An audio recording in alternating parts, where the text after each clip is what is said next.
saan ba nag-umpisa si Kristo? Yung tinatawag nating Kristo, saan ba siya nag-umpisa?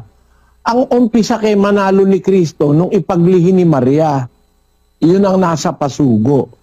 Basahin natin ang pasugo. Ito, ng 1939, pahina 21, kapatid na Daniel. Sabi po dito, mayroon na kayang Kristo sa pasimula bago itinatag ang sanglibutan? Maliwanag ang sagot ayon sa sinabi ng anghel kay Maria. Siya'y maglilihi at manganganak ng isang lalaki at tatawaging Jesus ang kaniyang pangalan. Lucas 1:31.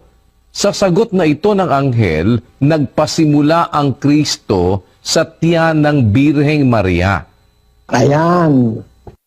Yan ang paniwala ni Manalo. Nasa pasugo yan, kumpleto ako ng pasugo mula nung lumabas ang pasugo.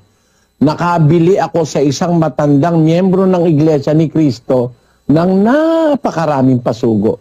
Kumpleto pasugo niya. Hindi ko nasasabihin kung sino yung matanda, pero nakakumpleto ako, 1939 yung pasugo na yan. Na nag-umpisa lang daw, sabi daw nung anghel, maglilihi ka sa iyong tiyan, doon daw nag-umpisa si Kristo.